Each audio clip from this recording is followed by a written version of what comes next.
Good morning, everybody. Welcome to the Resplendent edition or session. This is a white tea. We're about to do a series of 3 white teas, Resplendent being the starting, new paths next week, and we'll end up this 3 set with eruption. So before we launch into Resplendent, because there's lots of things to talk about white tea is on scientific radar in great abundance in China and other places. Lots of new information coming to market. And it's clear YT's a big star. Whatever we can see now, we're going to be able to see much more in the future because there's so many things that they're working on. But let's start first with news of the shop. Let's start first with some of the questions that came up this week, because I think that those are relevant to some understandings we need to have. And let's start out with clarification. So, first off, I have to thank Jennifer Ingalls, Jenny, for pointing out some discrepancies, not so much discrepancies, incompleteness in some of the packaging of the teas that we sent out to the members. And this is specific to oolong tea because there's some confusions because I only listed one set of instructions. So I'll send out a follow-up email. Jen, thank you so much for bringing that up.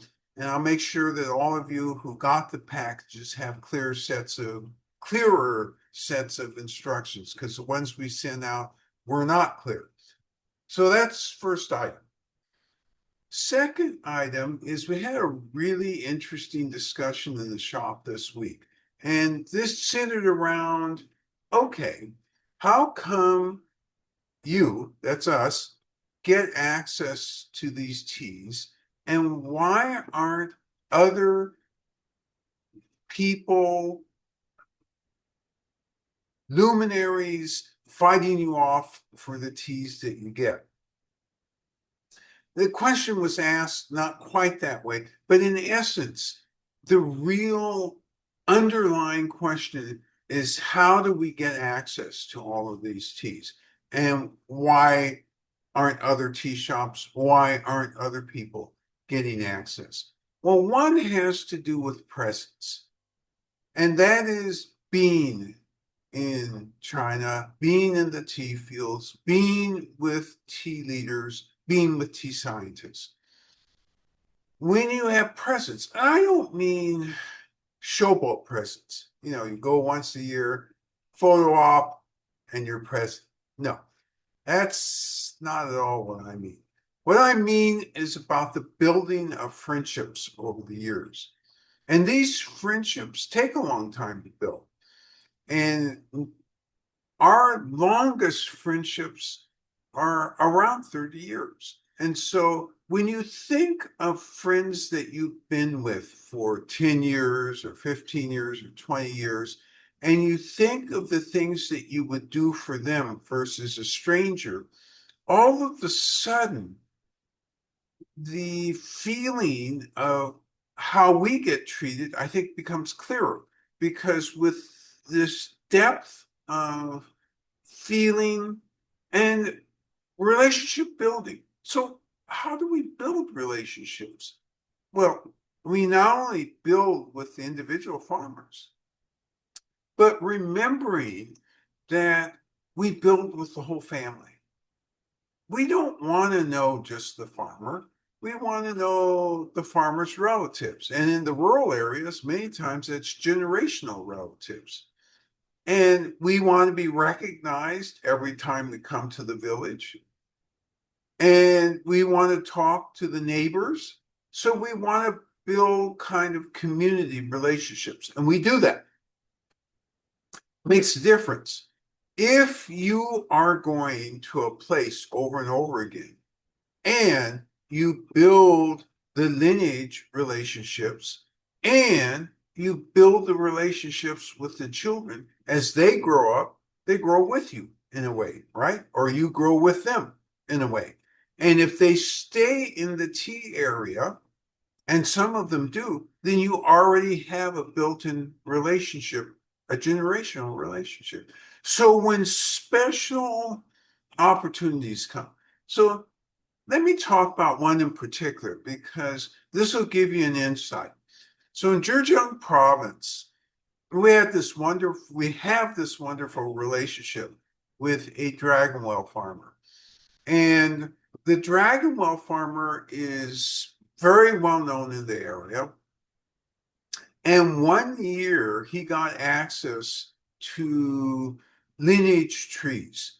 So he has his own fields, but there are, or I should say, and there are lineage trees that grow on nobody's property, but everybody has access to in turn, and has had in turn over the years.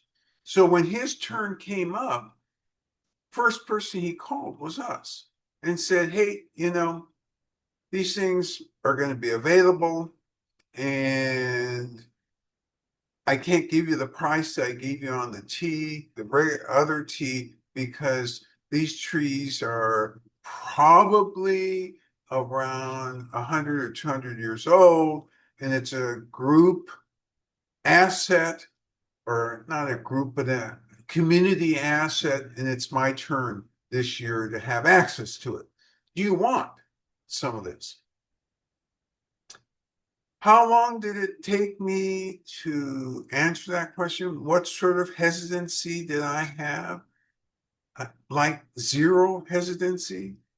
I moved in quantum speed. Quantum speed, by the way, is very fast, faster than the speed of light. The answer is, of course, I want some of that. And then I followed it up. How much might be available? So established, yeah, we got to have it, without saying it quite like that. And, hey, if there's more than a cup or two, we'd be interested in that as well. So that particular year, we actually got access to 12 pounds of this vintage ancestral tea. How long did it take us to sell out of that? 30 days. And who bought it? It was people who were coming to the shop, and we just mentioned it casually. And I have an old friend from New York whose wife happened to be in the shop on the day that we consummated this deal. And she said, oh, and by the way, I'll take 5 pounds of that. It's like, oh, okay. You and I are old friends. We've known each other since before ages ago. We can do that. And so as the word got out among those who are in the shop and knew that we had this stuff, it sold really, really quick. And it was very different in look and feel, and the taste was very different and very good. And so actually, now I get asked on a semi-regular basis, hey, do you have any more access to that? Is it your turn yet to have some access to that? So the point here being, this is multiplied 1,000 times over in our relationships in China.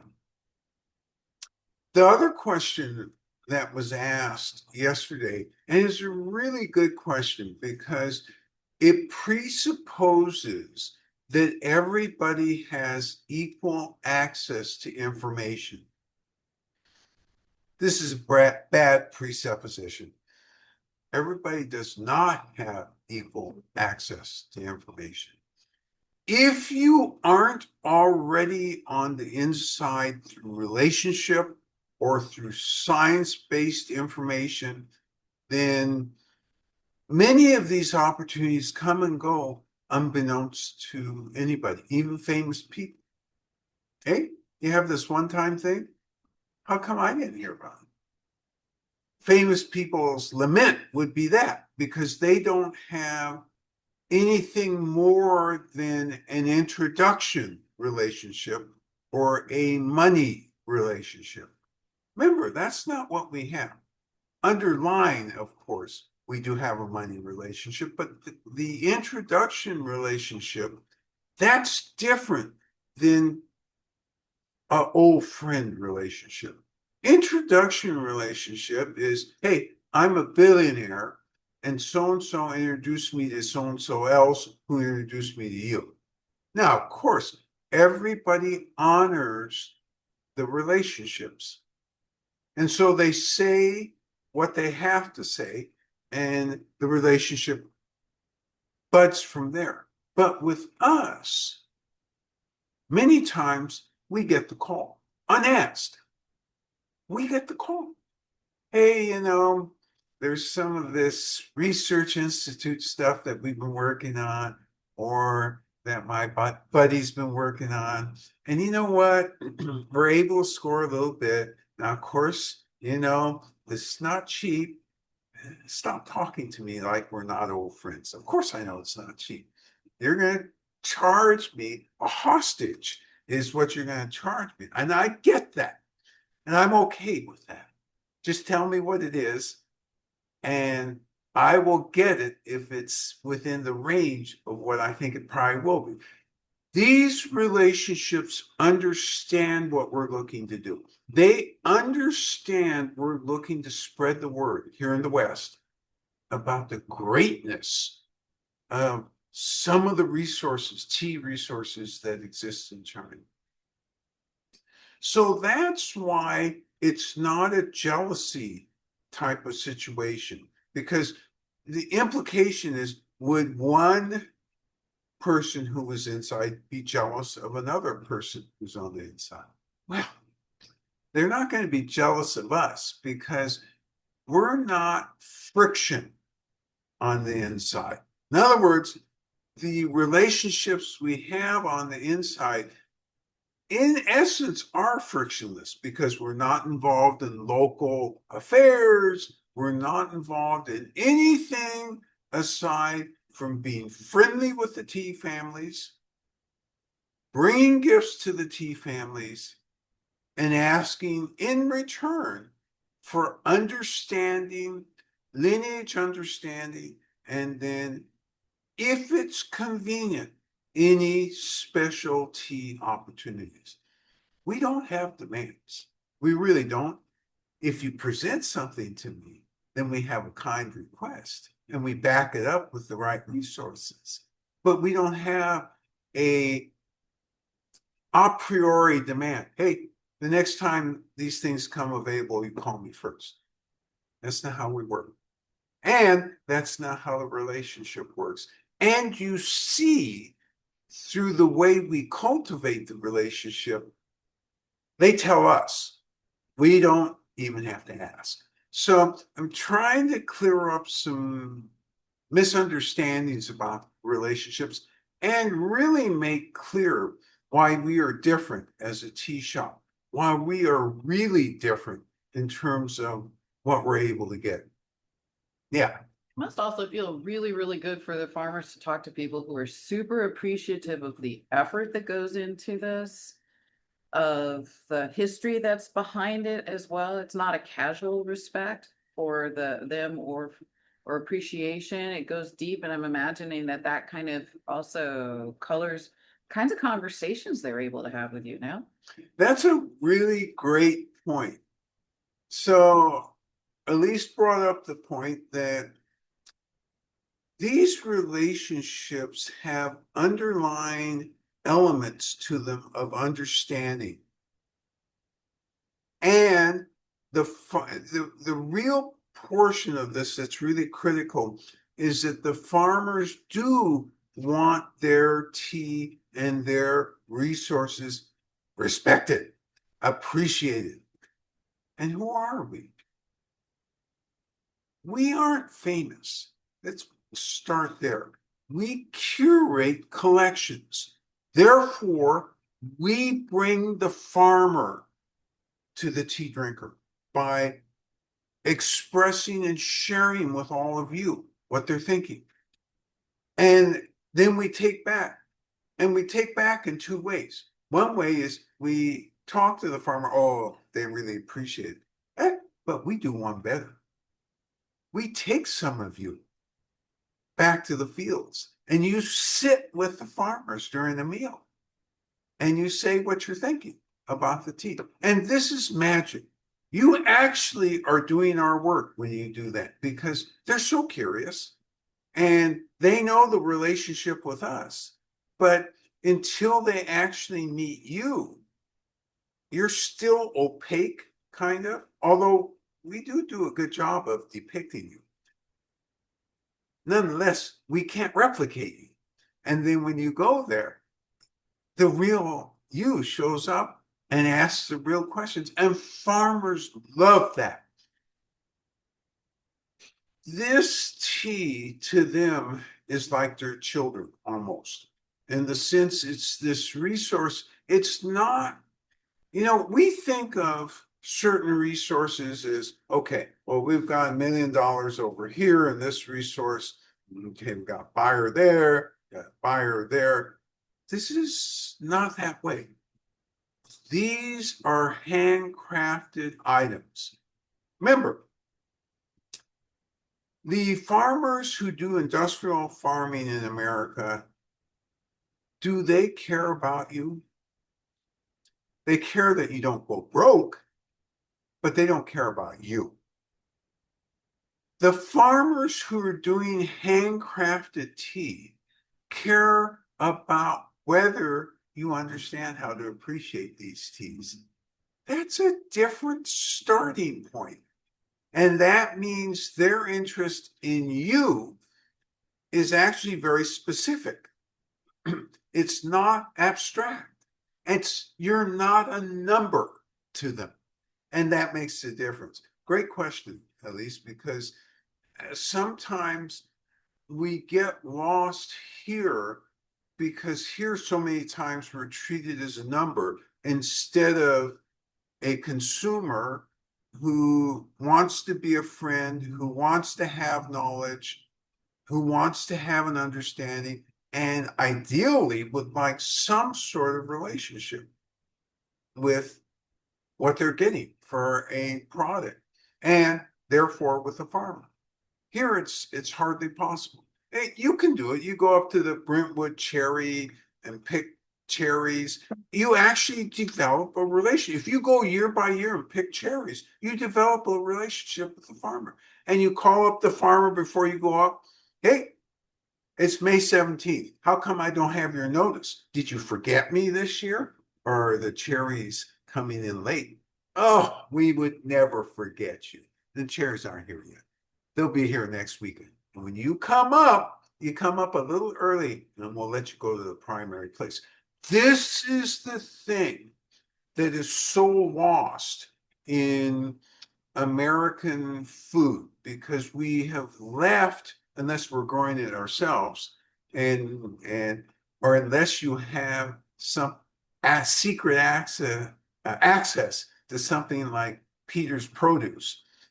Outside of that, it's hard to have that relationship with the farmer, and it makes a huge difference. All right, let's move forward into Resplendent. Resplendent, where is it from again? Fujian province, Fuding area. Ah, okay. From previous lessons or from previous sessions, we understand that Fuding is next to the ocean and Fuding is not Zhenghe. Two different places, Zhenghe at the base of the Wui Mountains and Fuding out there near Tianmu Mountain on the ocean, essentially. Do they have the same varietals? No, they use two different varietals. Actually, they use two in each area, different varietals that are named almost the same thing. So sometimes there's great confusion about that. That's one thing. Do they use the same exact process? No, they do not use the same exact process. Zhenghe tends to be much more of the sun-dry.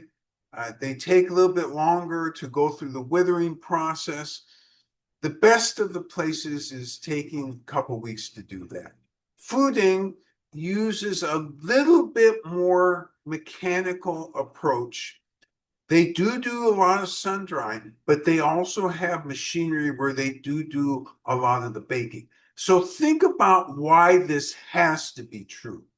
This has to be true because where's food again? It's right in the ocean. Fog. Inclement conditions so that withering outside isn't as easy. They do what they can, but they can't always do that. And they have the backup to do the machine process baking. Everything is a very controlled environment. Resplendent belongs to what you would normally think of as a white peony. So remembering the grades of white tea. And by the way, since we have 3 sessions, I am going to cover a lot about white tea. And if you think I've forgotten about anything, you're probably not right. Well, I am an understudy, so I've probably forgotten about something. But what I meant instead was that the big picture, I'm going to catch the health benefits. I'm going to catch the actual look and feel of the fields. I'm going to catch the new research. So don't worry. We have 3 sessions to catch this. I'm not going to cram it all in this session. All right. So remembering that white peony is what again? It's a classification. And that's it. And now, of course, some of you are going to say, well, isn't it a name? Oh, yeah, it's a name. But it's a name based on something you as a consumer in China would absolutely expect to receive in a bag of white peony. And what would that be? Well, you'd expect a bud. That's good. Buds are good. And you'd expect 2 leaves. That's what you'd expect with white peony. Can a white peony actually be distinguished and brought up a little bit? Yeah, you can have a bud and 1 leaf. So there are differing grades from that perspective. More important than exactly what the pick is what time the pick is. I'm not talking about 8 o'clock or 9 o'clock. I'm talking about spring pick. Is it in that late March, pre-April 5th, or is it post? Why does that make a difference? It makes a difference because science is telling us as we analyze the contents of the spring pick. If you have good pickers and they're picking what's instructed, whether it's a bud and 2 leaves or a bud and 1 leaf, spring picked correctly has more nutritive value. Is that important to us as tea drinkers? Maybe yes, maybe no. Should it be important? Again, maybe yes and maybe no, because maybe the thought is, well, I drink enough tea. And so therefore, whatever shortage I have by doing a post-spring pick is going to be made up in volume. Okay, that's a reasonable way to think about it. The other thing which is significant to all of you, and it's especially significant to us, is taste. Which one of these picks is going to offer the most satisfying taste? Most satisfying taste is usually linked to the richest resource of the tea leaf itself. And that's usually going to be the spring pick. Can you take a spring pick and just haphazardly brew it and then get all these fine taste results and nutritive results? The answer is you cannot. And actually, there's a research piece in China which came out this last year, which talked about, and we were actually shocked when we came across this. It talked about how important the brewing standards were. In China, you rarely get so much emphasis. What am I talking about? In China? In the world? Brewing standards? I mean, everybody copies something that was created years and years ago, And they call that a brewing standard. Do they do research on how the tea should be brewed? They do not. Do we do research? Yeah, we do real research and a lot of it. And part of that is because we want you to get the best flavor profile. What's our thinking behind that? It's a little bit like ice cream. Oh, ice cream and tea in the same discussion? Well, you'll excuse me because understudy talking about ice cream. So if you're going to engage in ice cream, especially as we become more and more health conscious, your thought is naturally going to go, okay, I can only have the best, which means the best flavor. I can't have very much of this because, it's not in my daily diet. So I got to get the best. And so you go down and get that organic, great handcrafted ice cream and enjoy that once a year or twice a year, on a birthday or whatnot. Well, with tea, I mean, you want to enjoy every time you have that because we're about being present. You want to enjoy that maximum flavor. And that's what we provide you in terms of the instructions. Now, I can already see, I can't see anything because my watch isn't working. Now it's working. Okay. All right. That you're getting thirsty. I could see you were getting thirsty. The watch couldn't see you were getting thirsty. So let me kind of get us switched gear here, and I'll continue talking more about white tea, and I'm going to introduce some of the health benefits, the alleged health benefits of white tea that have been proven over and over again. Oh, I don't think I need to have said that as we move forward. So without further ado, the tea master who has been waiting patiently in the wings and is anxious to get things resplendently moving forward, if you can do such a thing, let me introduce Bijou, the numinous tea master, and she will show you how to brew Resplendent. 早上好. Yeah, we do white tea. Yes. Good morning. We do white tea. Okay.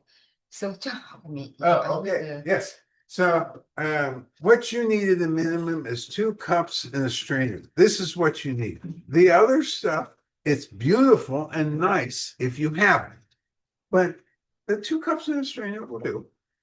You need for Resplendent 170-degree water. And we're going to brew in glass. Now, I'm going to go in a slightly controversial area, but I'll only be there for a very short while, and then we'll leave that area.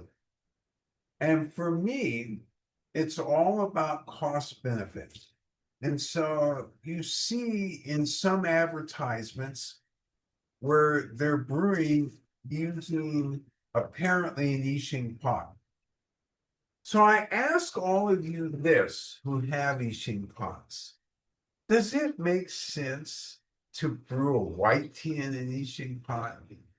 I don't care what advertisements are out there showing you. The clear answer, unequivocal answer is no. First off, we're brewing at a lower temperature. That's the first thing. Yixing pot, very complicated. High temperatures, always. Secondly, they're expensive. And if you're going to buy one of those things, you should be covering using the cover. Whereas with white tea, do we cover this tea? And why don't we cover the tea? Because all of you have told me before, you don't like flat taste. Turns out the tea master doesn't like flat taste either. Yes. Peter B asked, when the time is right, can you talk about a bit about how the cultivation has ended up with such a wide variety of colored leaves? Oh, interesting. Yes, I can. And I'll talk about that in a bit. That's a great question. So let's first pay attention to tea master preparation. 170-degree water. Yes, look at those leaves, varied colors. Beautiful, as a matter of fact. Wonder if an artist came along and painted some. Oh, no, I guess that didn't happen. Tea master already kicked me once. All right, 170-degree water going in. She dissipated the steam, putting the water in, trying not to pour directly on the leaves, pouring on the side of the cup. Great technique being present. And look at that. There is a section of the leaves that's above the water. Isn't that beautiful? Why do we do that? You like getting 3 great brews out of this, do you not? Sit down, but it's sound fun. Okay. This will ensure that you end up getting 3 great pours out of this. So let's look at Peter's question for a minute, because this is beautiful. This is more beautiful than Mona Lisa, actually. All those variety of colors. So let's look at the nice long buds. Oh my gosh. And those buds have hairs on them. Hairs would not be the right term. Trichomes. They look like hairs. This particular varietal is called Dabai Hao.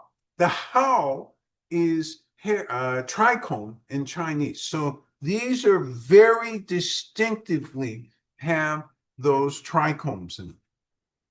All right. The bigger leaves, those are actually opened, aren't they?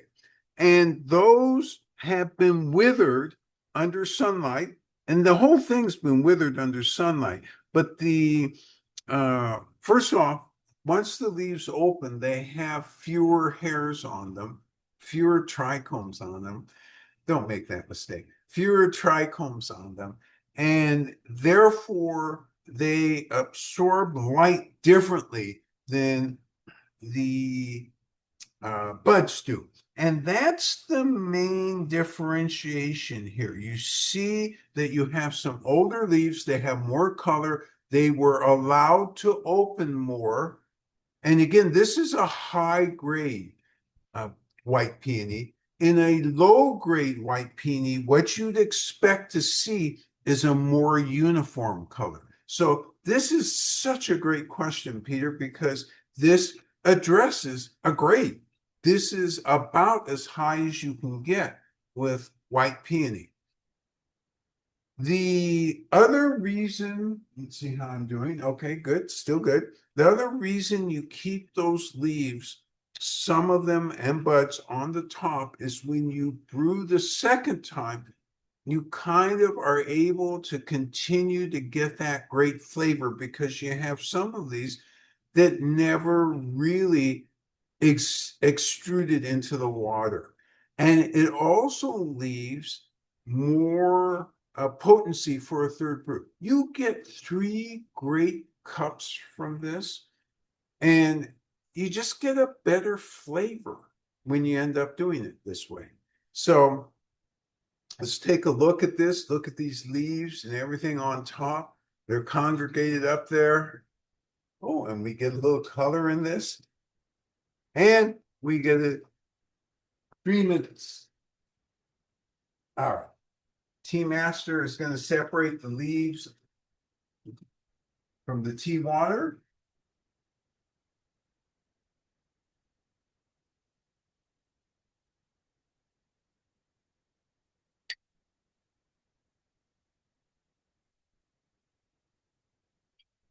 And do we not have a beautiful cup of tea?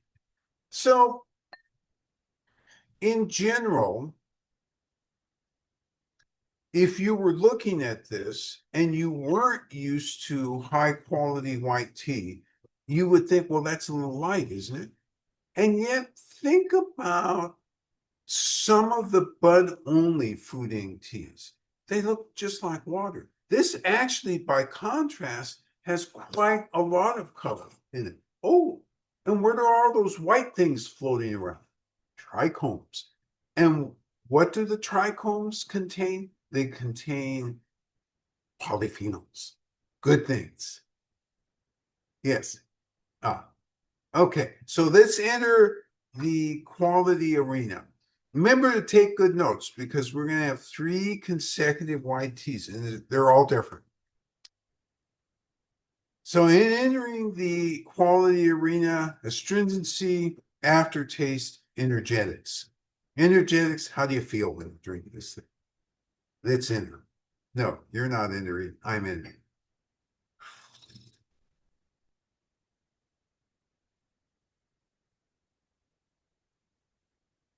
Okay, I have a sense of the astringency, where it is in my mouth. Wow, I have a big aftertaste. I even have some energetics. Let me try it again and focus in addition to aroma and taste.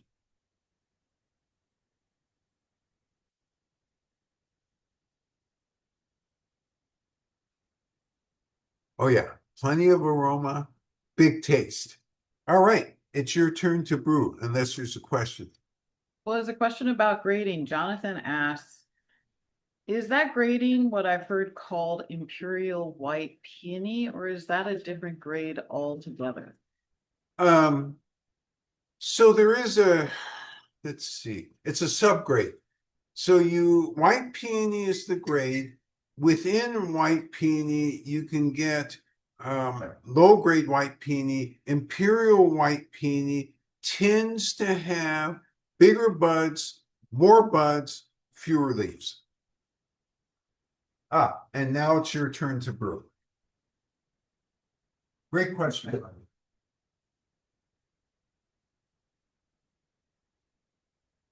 You're drying your 170-degree water. If it's a little warmer, that's okay. White tea, of all the teas, gives you the greatest latitude in not being perfect. If you're not perfect, it does not matter, as it turns out, because white tea has such a range of ability to withstand differences in how you brew. Now, of course, we believe that the instructions we give you will produce a uniform, outstanding cup every time. Nonetheless, are you in ideal conditions every time you consume tea? And the answer is no. I mean, sometimes you really can't control the water temperature. Well, if you use a hotter temperature, you're not going to get the exact same result. However, having said that, it will still be a very good result with white tea. White tea travels extremely well. All right, you put the tea leaves in the heated cup.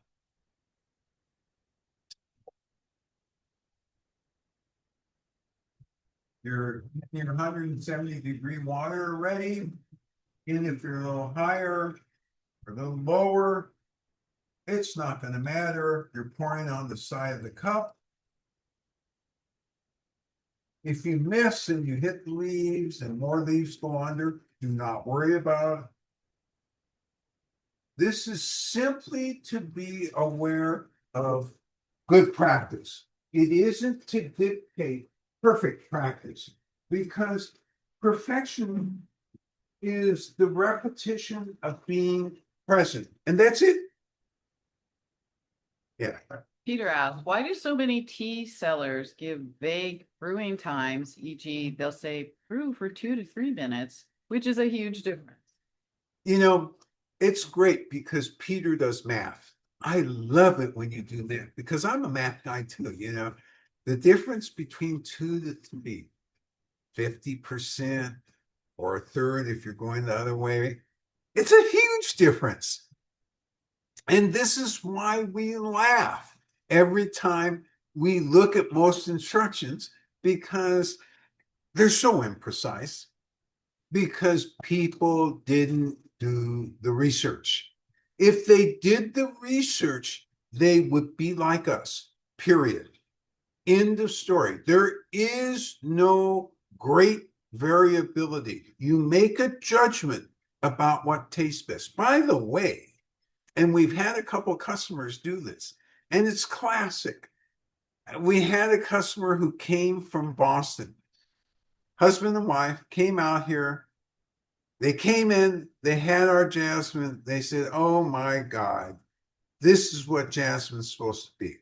And they complained and groused about jasmine they got from places, including a very famous, huge tea distributor, and said, "It just doesn't taste like yours." So 1 year, they encountered the two most dreaded words in the English language: a tea emergency. They weren't here, they were somewhere else. They had leftover, in quotes, bad jasmine with them. They were desperate. They had to have their tea. So what did they do? They took, in quotes, this inadequate jasmine and used our brewing instructions with it. Oh my God, this jasmine isn't as bad as I thought it was. Instructions matter. How you treat, down to the second, down to the minute, your tea matters. Of course, we're all in emergency situations, like we're taking a flight somewhere and you ask the attendant, even when you're sitting in business class, "Hey, can you give me 170-degree water?" "Oh, yeah." And it comes back, "It can't be any cooler than 207. I mean, it is steam and everything rising. You can't do anything about that, right?" So you have to, make guesses and compromise. But at least you have the standard. And when you're dealing with high quality tea, you can get away with some differences. But when you have a chance to be truly present in your controlled environment, what you should be doing is following these instructions. All right. So your timers went off. You separated the tea leaves from the tea water. Remember to save these tea leaves. These are special. And you're entering the quality arena. So while you're entering this quality arena, let's talk about alleged health benefits, skin benefits. Over and over again, the research is coming back. Hey, white tea is good for the skin. How do we know that this is true, even though it's not approved to say by the FDA? We know this because manufacturers of cosmetics are not stupid. Many of the best cosmetics have white tea extract in them. Is that an accident? Is that just to pretty things up? No, because there is consistent proof that white tea has a benefit for the skin. Yeah. Rob says the tea water smells like salt-free ocean. That's fantastic. Oh my God, salt-free ocean. I love that. Fresh, crisp. Nobody's ever said that to me. Great description, Rob. Go ahead. I didn't mean to cut you No, off. that was just so good. And then he adds, it's round and has a sense of stewed stone fruit woven into the ocean. Of stewed Stone fruit, yeah. Oh, this is interesting. So, this hint of stewed stone fruit. The stewed part is the only thing that I'm not quite grokking. Stone fruit, I absolutely am grokking. And I think probably what Rob is referring to perhaps is a mixture of stone fruit. If you could clarify that a little bit, because I like the stone fruit. There's no question, and you've captured that hint of sweetness. There is clearly a hint of sweetness. I'm trying to get whether you're referring to viscosity or you're referring to something else. Rob says it's sweet, but complex and subtle. Okay, you cleared it right up. Sweet, complex, and subtle. Let's start with the inward. It is subtle. It isn't like enduring happiness. You take a drink of enduring happiness, point, you got stone fruit right away. Or you take a drink of amber orchid, stone fruit right away. This, it sneaks up on you. You have to taste down into it. And there is the complexity, by the way, that Rob alluded to before, actually is like a flower opening and blooming into big sweetness and stone fruit. Yeah. Peter says it leads with astringency that keeps building, leaving a wonderful mouthfeel. And then there's a serious aliveness to this tea, the sense of which keeps building too. I find it both crisp and with a subtle juiciness. This is a white I'm into. Crisp with subtle juiciness. Peter goes on to talk about a building of astringency and aliveness. Let's stand right on aliveness right now, because the aliveness part is what we've got to expand on here, because the energetics of this throughout the whole body. I mean, right from the very get-go, when I drank this, I had kind of like a rush of stimulation. This is white tea. You don't normally think of white tea as anything but cooling. Not this. This has that rush. It's stimulating. And to tell you the truth, I don't really care what everybody else says. That's actually warming for me. TCM says this is supposed to be cooling. I'm warming up.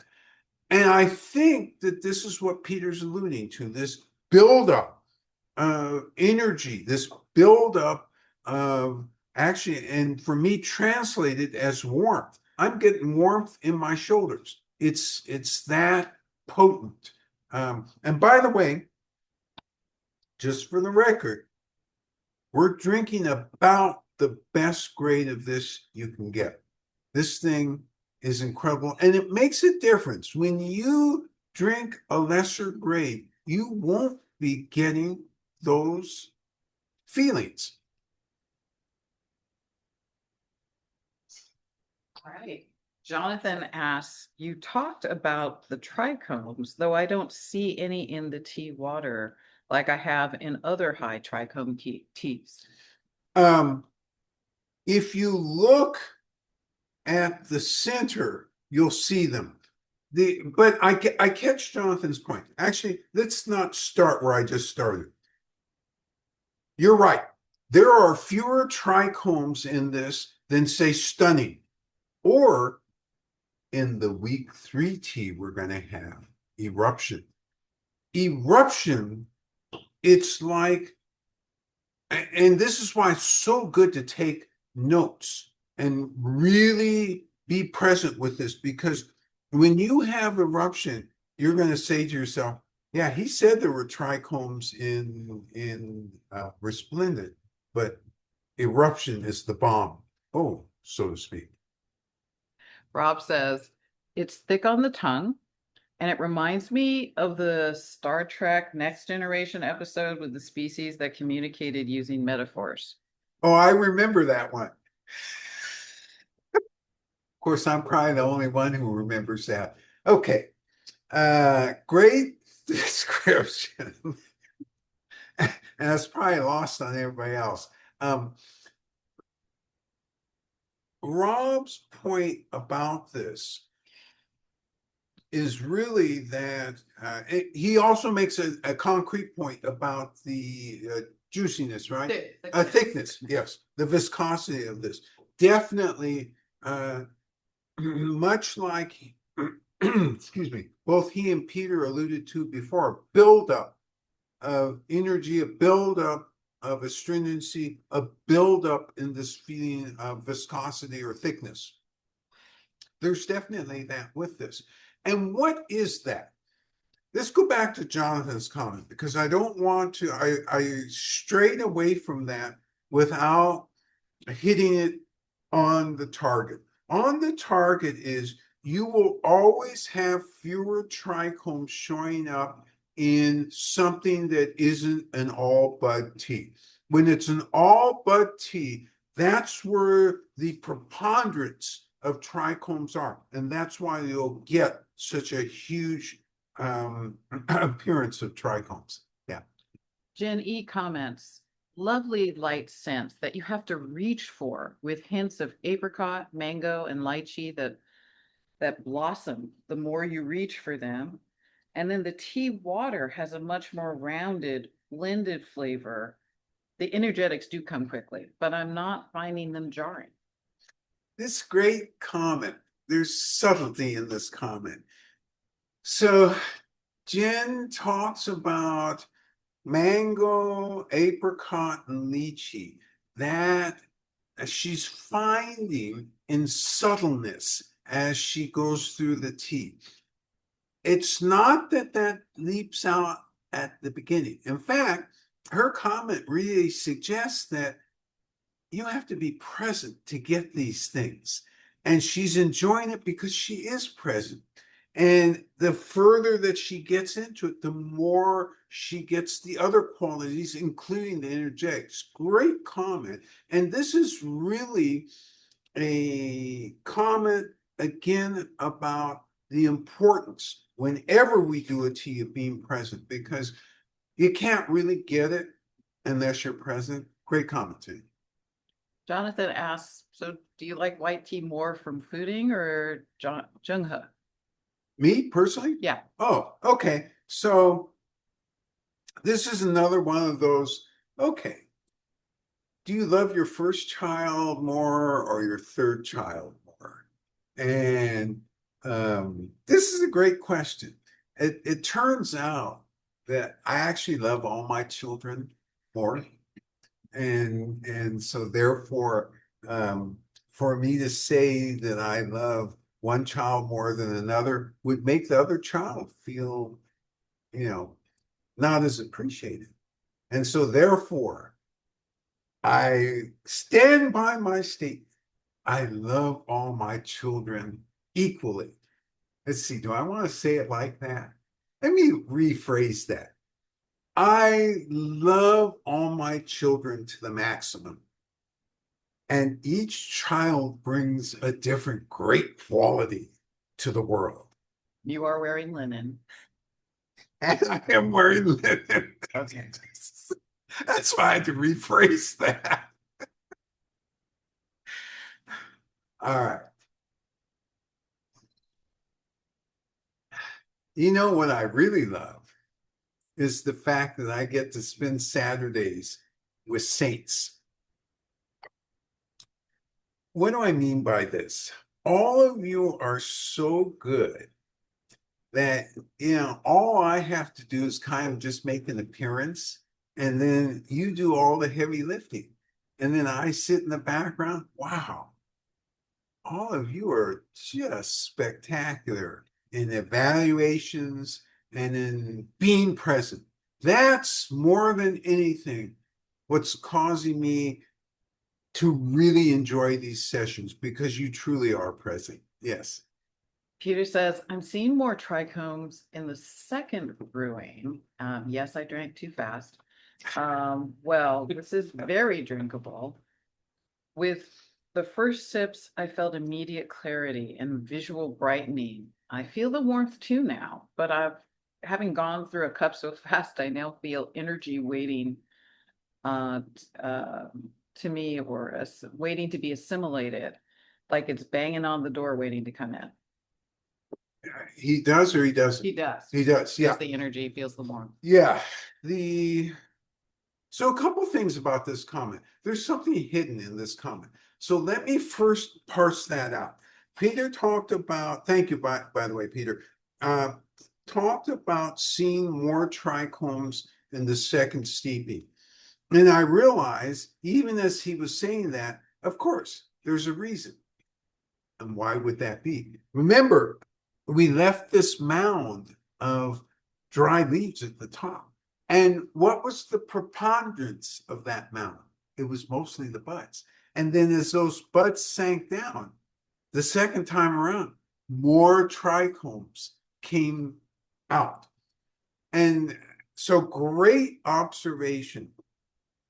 Also, Peter observes there's just this accumulation of energy and energetics and unexpected, I think, boost that comes out of this. It's funny when people ask me about white tea, especially if they come in and they say, well, I got to study. I don't want to be bothered. I'm going to sit over there. I want you to give me a tea that makes me concentrate and study successfully. Well, I always go for white tea.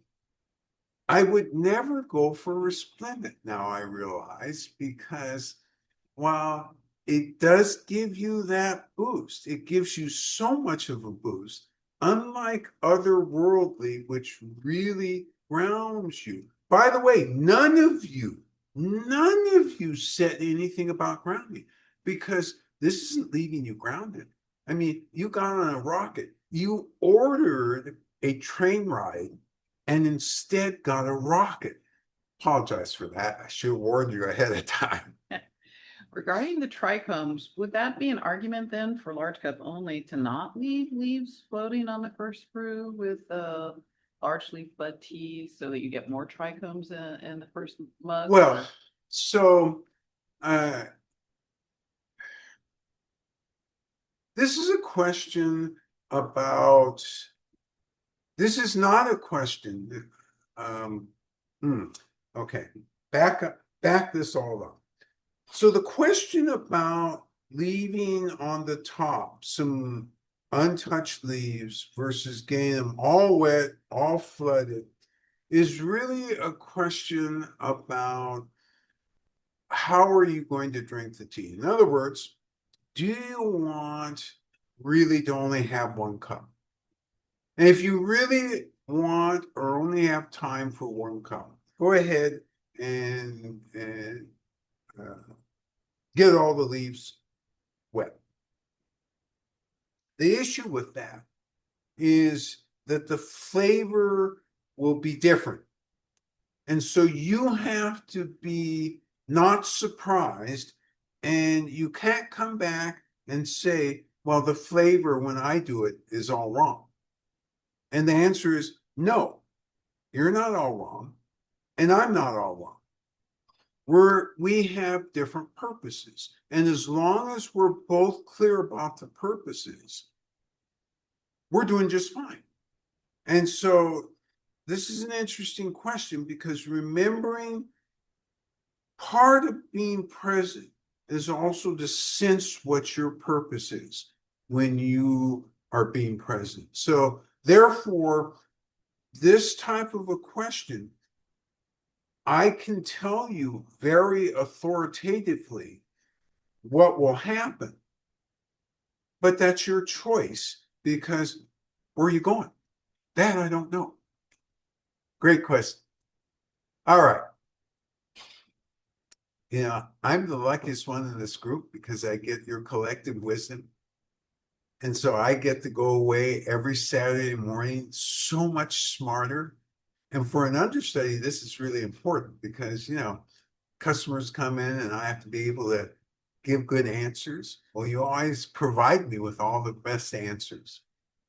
I love starting this white tea session, set of 3, with Resplendent. Resplendent draws a line in the sand. Next week, when we do new paths, you're going to see a different kind of line. So all 3 teas that we're going to do in this 3-week session are drawing lines in the sand. And that's what's so great about you detecting that right away with this, because you're going to see different lines the next 2 weeks. What else are you going to see the next 2 weeks? Well, you're going to see an increase of all those bad stomach flu bugs, whatever they are. You're going to see some increases in COVID, but not among you, because you guys take care of your health and you are always paying attention. That's your responsibility this week. I'll see you next Saturday. We'll do new paths. You take care now. Bye-bye.